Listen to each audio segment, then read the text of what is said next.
Hi, all life, another video, another share guys, another POV. So ngayon guys, magbibigay tayo ng point of view. Napaisip lang ako, why are some bashers would say like this? What's so special about her? Di ba kinauumay sa kanya? Paulit-ulit na lang. Di ba? Ultimo mga bashers ay napapatanong din sila sa sarili nila siguro or napapatanong sila bakit ang mga tao na to hindi nagsasawa sa Rochelle, hindi nagsasawa kay Rachel, bakit sa araw-araw ay lagi nilang hinahanap, bakit sa araw-araw ay lagi nilang namimiss, no? Yun yung effect sa mga sulid That's the what we call tunay na suporta, tunay na pagmamahal, kaya talagang walang pagsasawa ang mga person. Hay nako, malabo kaming magsasawa kasi ang dami nilang kayang gawin para sa amin Ang dami nilang pwedeng ibigay para mapasaya yung mga fans nila. So, bakit kami magsasawa? Talaga naman. So, sa tanong na, what's so special about her? Aba, marami. Tulad ng pagiging maganda niya, napaka-special yun. Talented. Marunong sumayaw, tiktokers, marunong umakting, vlogger, marami, di ba? Matalino, and magaling, flexible, magaling sa lahat ng bagay, sa totoo lang. So, paano kami magsasawa kapag yung Lodi namin talaga ng mga nakaka-proud lang? Sa lahat ng ginagawa niya, nakaka-proud lang. Proud na proud ako sa kanya na isa ako sa mga sumusubaybay sa naging journey niya dito sa Sukmed. Kasi, alam mo, kahit sikat na siya ay hindi naman niya inabuso yon. Kumbaga natiling humble, natiling mapagmahal siya sa mga fans niya at natiling masayahin, natiling may pangarap para sa pamilya, natiling mapagmahal sa pamilya, sa kapatid, and lalong-lalo na nakaka-inspire yung pagmamahal din niya sa kapwa niya, lalo na sa mga nangangailangan. So, syempre guys, bago natin tuluyang ipakita sa inyo ang mga nagagandahang TikTok ni Langga Rachel, congratulations in advance, Langga Rachel, because malapit na siya mag 1 million followers sa TikTok. Diba? Yun ba yung nakakasawa? Yun ba yung nakakaumay? Diba sa araw-araw sinuportahan? Sa araw-araw patas ng pataas yung followers? Nakakaumay ba yun? Kung ganito naman kaganda sa araw-araw ang makikita mo, how come na mauumay kami? Diba? Agree kayo dyan. Pero syempre, bago ang lahat, don't forget to support and subscribe. Kuya Val Santos Matuba, ang ating vlog Kalingap, Robert Malalag, Rachel Morales Vlog, at sa lahat ng Team Kalingap. Supportahan nyo na rin ang Team Rochelle. Andyan na si Kalingap Pawe, Padikrisan Vlogs, Daddy Donut, Alex Librada Vlogs, Kuya Regan, VG's Kim, John Rivera Official, Kalingap Victor, Justin Aguirre, Tariray, so on and so forth. Salamat din sa suporta nyo sa aming mga reactors. So guys, habang nandito ako, napapaisip lang ako.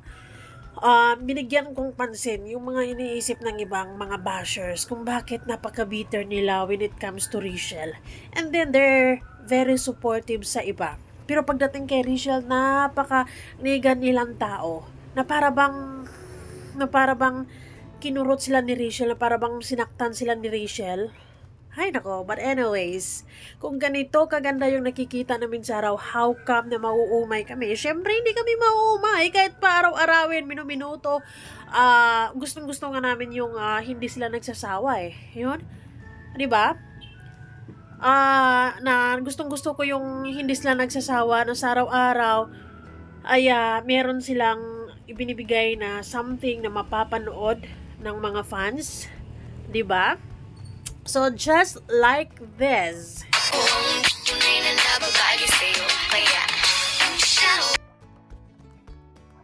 Ang ganda talaga. Diba? Sino ka dyan? Paano kami magsasawa dyan? Paano ako magsasawa dyan na napakaganda? Ang daming yung pwedeng i-offer sa atin. Sa totoo lang. Kaya tuloy-tuloy yung pagtaas ng suporta sa kanya. Mapa-TikTok, mapa-YouTube, mapa-Facebook, hindi tayo nagsasawa. It's because of this. Simply talented, beautiful girl. Nagmumukha tayo. Ang haggard kong tingnan. But then anyways, It doesn't matter because what matter here is si Rachel.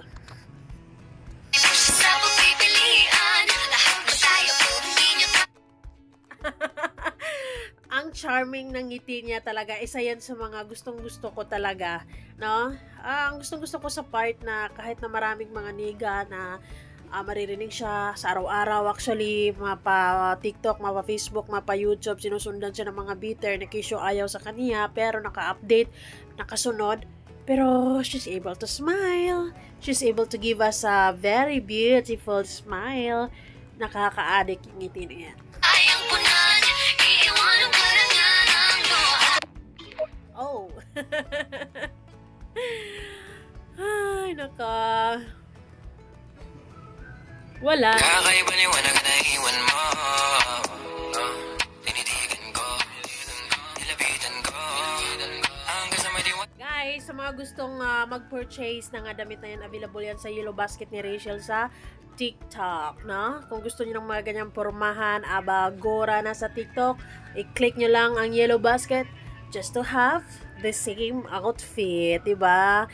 Gandang-ganda ako sa kanya, yung suot na yan talaga.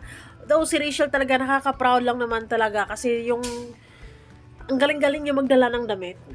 Yung tipong kahit anong isusuot niya, nagmumukhang mamahalin yung damit sa kanya, nagmumukhang maganda sa kanya yung kahit anong isusuot niya. She can slay in everything she wants to wear. And that is something na we are very proud of. Proud talaga. Very proud in a way na ang dami, napaka-talented, napaka-flexible, no? Ang dami niyang kayang gawin just to entertain us. So, paano kami mauumay? Never! Tanabagtinat ko nalasing kagabi.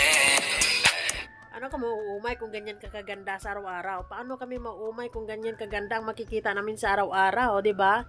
Paano kami mauumay ang kay Langga Rachel na hindi lang maganda, matalino, pati talented. Ay, ang dami. She can act, she can sing, she can dance. Oh, she's smart. Ano pa? She can slay.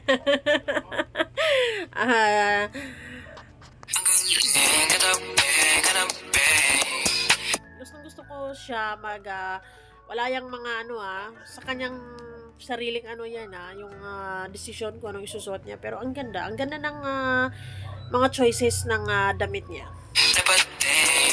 Ang ganda ng mukha. Oh Lord. Kakaibaliwanag na iwan mo. Tinitigan ko. Nilapitan ko. Hanggang sa may diwan. You know what guys, kung makita nyo lang siya in person, talagang hindi ka makukontento kung hindi mo siya tititigan ng malapitan, no? Talagang kailangan mong makita mo pa siya ng malapitan at matitigan yung mukha. Ang ganda-ganda, maliit kasi yung mukha niya, no? Pang-artista talaga ang datingan, hindi lang dahil sa maganda siya, pero she's a total package. Tanabagtinat ko nalasing kagabi. Ilalaban ko talaga to pag merong contest ng kagandahan.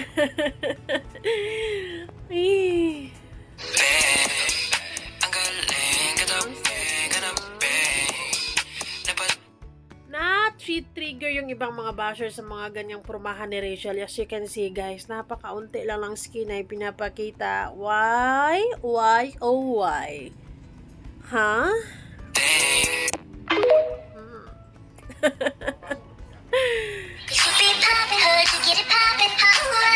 Ay, ang ganda ni Rachel dito guys. Grabe.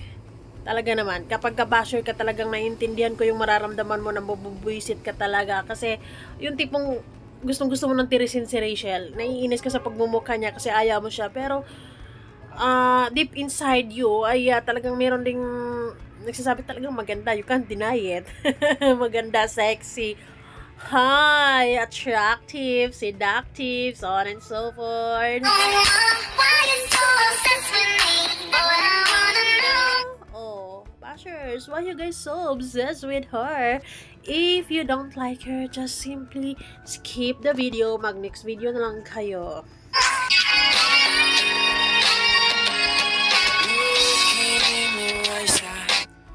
grabe talaga yung face card ni Rachel. Ang ganda. Wala kang ibang masabi talaga. Anong tawag noon, yung malapitan, mapalayo. Ay, talaga. Wala. Lahat ng anggulo maganda siya eh. See a paradise, this one that I find is taking. Tapos ang ganda din ng shape ng kilay niya. Yung buhok. You to be true. So, to answer your question guys, hindi at hindi kami mauumay sa langga namin dahil sadyang maganda talaga siya. Kayang-kanya niyang she can offer a lot of things sa mga manonood para hindi magsawa sa kanya. Okay? Marami pa tayong aabangan sa kanilang dalawa kaya hindi kami basta-basta sumuko, hindi kami basta-basta gigive up na lang at magiging hindi namin hayaang magiging masaya yung mga bashers. Yung suporta namin at pagmamahal kay Rachel is unconditional. Kaya langga, keep going. Diba? Just be beautiful. Stay pretty.